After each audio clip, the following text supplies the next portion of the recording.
ಸಿಂಹರಾಶಿ, ಈ ದಿವಸ ಯಾವುದೇ ಪಾಪ ಕಾರ್ಯಗಳನ್ನು, ಕೆಟ್ಟ ಕಾರ್ಯಗಳನ್ನು ಮಾಡಬೇಡಿ. ಹಾಗಂತ ಬೇರೆ ದಿವಸ ಮಾಡ್ಬೋದಾ ಅನ್ನುವಂಥದ್ದಲ್ಲ.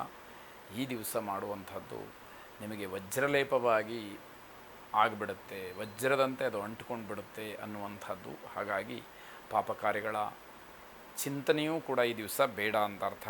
ಕಸೂತಿ ಕೆಲಸ ಮಾಡ್ತಕ್ಕಂಥವ್ರು, ಚಿತ್ರ ಬಿಡಿಸ್ತಕ್ಕಂಥವ್ರಿಗೆ ಉತ್ತಮವಾದಂತಹ ದಿವಸ ಇದು. ಕುಟುಂಬದ ಸಾಮರಸ್ಯವನ್ನು ಕಾಪಾಡಿಕೊಳ್ಳಿ.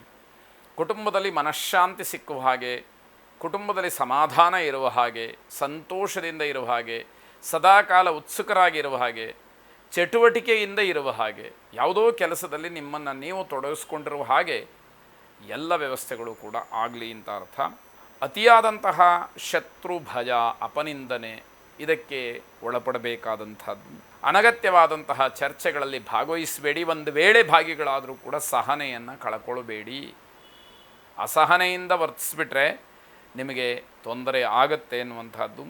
ರಿಯಲ್ ಎಸ್ಟೇಟ್ನವರಿಗೆ ಪ್ರಗತಿಯನ್ನು ಕಾಣೋದಕ್ಕೆ ಅವಕಾಶಗಳಾಗುತ್ತೆ.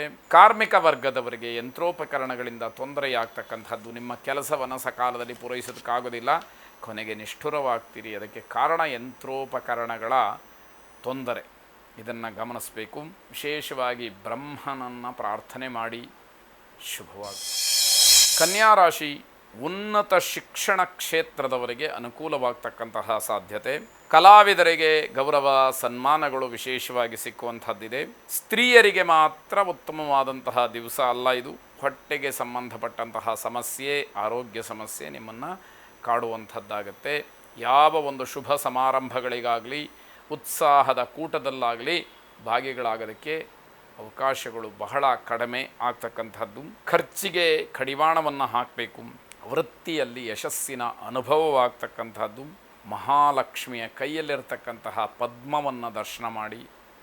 ಯಾವುದೋ ಫೋಟೋದಲ್ಲಿ ಇರುತ್ತೆ, ಅದು ನಿಮಗೆ ಸರ್ವಾಂಗೀಣವಾದಂತಹ ಅಭಿವೃದ್ಧಿಗೆ ಆ ದರ್ಶನ ಕಾರಣವಾಗಲಿ. ಶುಭವಾಗಿ. ತುಲಾರಾಶಿ, ಸಹೋದರ ವರ್ಗದಲ್ಲಿ ಏನಾದರೂ ಮಾತುಕತೆ ಬಂದು ಕ್ಷಮೆಯನ್ನು ಮಾಡಬೇಕು ಅನ್ನುವಂತಹ ಪ್ರಸಂಗ ಬಂದಿದ್ದರೆ, ಅಣ್ಣ ತಮ್ಮ, ಅಕ್ಕ ತಂಗಿ ಅವರ ಆಡಿದಂತಹ ಮಾತುಗಳಿಗೆ, ನಡೆಕೊಂಡಂತಹ ರೀತಿಗೆ ನೀವು ಕ್ಷಮಿಸ್ತಕ್ಕಂಥದ್ದು ಒಳ್ಳೆಯದಾಗಿರುತ್ತೆ. ಒತ್ತಡ ಕಡಿಮೆಯಾಗಿ ಮನಃಶಾಂತಿ ಸಿಕ್ಕುವಂತಹ ಸಾಧ್ಯತೆ. ತೈಲ ವ್ಯಾಪಾರಿಗಳಿಗೆ ಧನಲಾಭ ಇದೆ. ಜೊತೆಗೆ ವ್ಯವಹಾರಾಭಿವೃದ್ಧಿ, ವ್ಯವಹಾರ ಅನುಕೂಲ ಆಗ್ತಕ್ಕಂತಹದ್ದು. ಹೋಟೆಲ್ ಉದ್ದಿಮೆದಾರರಿಗೆ ಸ್ವಲ್ಪ ಮಟ್ಟಿಗೆ ಕಿರಿಕಿರಿ ಆಗ್ತಕ್ಕಂಥದ್ದು, ಜೊತೆಗೆ ನಷ್ಟದ ಕಷ್ಟ ಅನುಭವಿಸಬೇಕಾದಂಥದ್ದು. ಆದಾಯ ವ್ಯಯ ಎರಡೂ ಕೂಡ ಸಮವಾಗಿರುತ್ತೆ. ಈ ಪುರುಷಾರ್ಥಕ್ಕೆ ನೀವು ವ್ಯವಹಾರವನ್ನು ಯಾಕೆ ಮಾಡಬೇಕು, ಅಲ್ಲಿ ಬಂದಿದ್ದಲ್ಲೇ ಖರ್ಚಾಗುತ್ತೆ ಅಂತಾದರೆ ನಿಮ್ಮ ಪರಿಶ್ರಮಕ್ಕೆ ಬೆಲೆ ಏನು ಅನ್ನುವಂಥದ್ದು ಪ್ರಶ್ನೆಯಾಗುತ್ತೆ.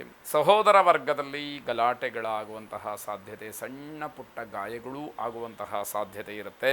ಉತ್ತಮವಾದಂತಹ ಸಂಪರ್ಕ ನಿಮಗೆ ದೊರಕಿ ವ್ಯಾಪಾರ ವಿಸ್ತಾರವಾಗ್ತಕ್ಕಂಥದ್ದು. ದಕ್ಷಿಣಾವರ್ತ ಶಂಖವನ್ನು ಪ್ರಾರ್ಥನೆ ಮಾಡಿ.